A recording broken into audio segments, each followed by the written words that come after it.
অন্যদিকে সিঙ্গুরের ছায়া নিউ টাউনে জমি ফেরত ও ক্ষতিপূরণের দাবিতে আজ হিডকোর সামনে বিক্ষোভ দেখাবেন জমিদাতারা। বিক্ষোভ ঘিরে বড়সড় অশান্তির আশঙ্কা করছে প্রশাসন। হিডকোর দফতরের সামনে কমব্যাট ফোর্স, জলকামান ও র্যাফ নিয়োগ করা হয়েছে। শুধু হিডকোর অফিসে নয়, আশপাশের এলাকা মুড়ে ফেলা হয়েছে নিরাপত্তার চাদরে। গ্রামে গ্রামে পৌঁছে গেছে পুলিশ।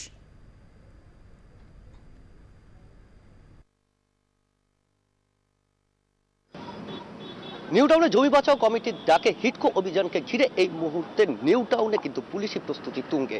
বিধাননগর কমিশনারেটের শীর্ষকর্তারা আশঙ্কা করছেন যে এই হিডকো অভিযানকে ঘিরে কিন্তু হিংসাত্মক ঘটনা ঘটতে পারে এবং যে কোনো অপ্রীতিকর ঘটনা ঠেকানোর জন্য বিশাল পুলিশি ব্যবস্থা কিন্তু করা হয়েছে। বাইরে থেকে অতিরিক্ত বাহিনী আনা হয়েছে, র্যাব, কমব্যাট ফোর্সের পাশাপাশি জল কামানও কিন্তু মোতায়েন করা হচ্ছে। তার পাশাপাশি খালি হিডকো যেখানে বিক্ষোভ দেখানো হবে সেখানে পুলিশ মোতায়েনের পাশাপাশি আশেপাশের বিভিন্ন গ্রামেও কিন্তু অপ্রীতিকর ঘটনা ঠেকানোর জন্য বিশাল পুলিশ বাহিনী কিন্তু টহল দেওয়া ইতিমধ্যেই শুরু করেছে। এই ঘটনাকে কেন্দ্র করে ইতিমধ্যেই কিন্তু এই এলাকায় উত্তেজনা ছড়িয়েছে। সময় যেটা পেয়েছিলাম সেটা খুবই নগণ্য এবং আমরা কিন্তু সেটা ইচ্ছাকৃতভাবে দিইনি, কিন্তু রিল্যাক্ট্যান্টলি দিয়েছি, ফোর্সফুলি আমাদের নেওয়া হয়েছে।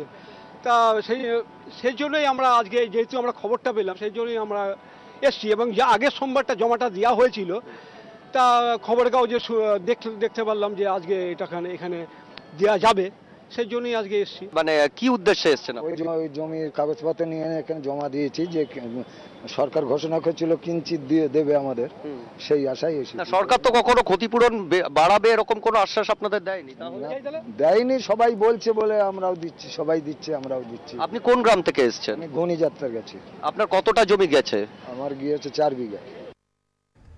হিডকোর বিরুদ্ধে ক্ষোভ জমা হচ্ছে নিউ টাউনের জমিদাতাদের। জমি ফেরত কিংবা ক্ষতিপূরণের দাবিতে আজ হিডকোর অফিসে ভিড় করেছেন চাষিরা। তাদের আবেদনপত্র এবং জমি সংক্রান্ত নথি ড্রপ বক্সে জমা দিতে নির্দেশ দেওয়া হয়েছে।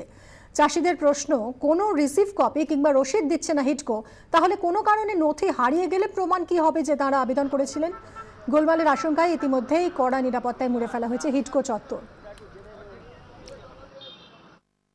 কোনো প্রমাণ তো আমরা এখানে পেলাম না। কি প্রমাণ? ওখানে যে জমা দিলাম, যে আমাকে জমা দিয়েছি তার তো প্রমাণটা ফেলেও দিতে পারে না। আমি বলছি যে ধরুন আমরা জমাটা দিয়েছি, এবারে কথা হচ্ছে ওরা তো ওই মানে কাগজটা নিয়ে ফেলেও তো দিতে পারে, আমার তো কোনো প্রমাণ দিচ্ছে না। মানে তার জন্য আমাদের আর কি মেন বক্তব্য এটা যে আমাদের কিছু প্রমাণ দিক যে এরা জমাটা দিয়েছে। আমরা রিসিট কপি তো আমরা দলিলের যে জেরক্স চেয়েছে সরকার, আমরা সেইটাই দিয়েছি। তার পরিবর্তে এখান থেকে কিছু রিসিট দেয়া হলো না? এখনো কিছু রিসিট দেয়নি। ফর্ম জমা দিয়েছি। কোনো রিসিট কপি পেলেন? কিছু পাইনি। কি পাননি? রিসিভ কপি দেয়নি। কি বলছে? বললো যে রিসিভ কপি হবে না, শুধু বাক্সে জমা দিয়েছি, ওই জমা দিয়েছি। শ্রেয়সী গাঙ্গুলি আমাদের প্রতিনিধি রয়েছেন এই মুহূর্তে টেলিফোন লাইনে।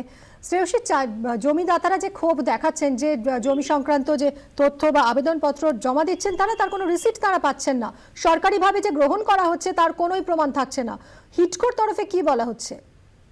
দেখো, হিডকোর তরফে এখনো পর্যন্ত নির্দিষ্টভাবে অফিসিয়ালি কিছু জানানো হয়নি, তবে বিভিন্ন মহল থেকে যেটা জানা যাচ্ছে যে তারা যেটা বলছেন যে সরকারি অফিসের মধ্যে রাখা একটা ড্রপ বক্স, সেই ড্রপ বক্সের মধ্যে যারা আবেদন করছেন তাদের সেই আবেদনপত্রটা সেই ড্রপ বক্সে যাচ্ছে।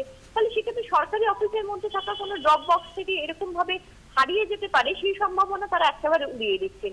যদিও যারা এখানে আজকে আবেদন জমা দিচ্ছেন তাদের মূল বক্তব্যের জায়গা হচ্ছে আগের দিন যখন এই আবেদনপত্র জমা নেওয়া হয়েছিল সেই সময় আবেদনপত্রের সঙ্গে একটা করে জেরক্স কপি ছিল ওই আবেদনপত্রে এবং সেখানে রিসিভড বলে হিডকোর তরফে সই করে স্ট্যাম্প মেরে দেওয়া হচ্ছিল। তাহলে আজকেও কেন সেই একই পদ্ধতি অবলম্বন করা হচ্ছে না? এবং সেই জায়গা থেকে দাঁড়িয়ে কিন্তু মূল যে সন্দেহের বাতাবরণটা তৈরি হয়েছে যে আগের দিন যদি রিসিভ বলে দেওয়া হয়ে থাকে তাহলে আজকে কেন সেটা দেওয়া হচ্ছে না, এবং সেইটা ঘিরেই কিন্তু মূল যে চাষিদের মধ্যে সকাল থেকে জমি এই যে এক্ষেত্রে জমি যারা ফেরত চাইছেন বা ক্ষতিপূরণ যারা চাইছেন তারা সকাল থেকে সুষ্ঠুভাবে নির্দিষ্টভাবে জড়ো হয়েছিলেন এখানে হিডকোর সামনে, লাইন দিয়েছিলেন। কিন্তু যে মুহূর্তে আবেদনপত্র জমা নেওয়া শুরু হয় ড্রপ বক্সের মাধ্যমে, সে তার কিছুক্ষণ পর থেকে কিন্তু তাদের মধ্যে ক্ষোভ দানা বাঁধতে শুরু করে এই গোটা বিষয়টা নিয়ে। ধন্যবাদ শ্রেয়সী।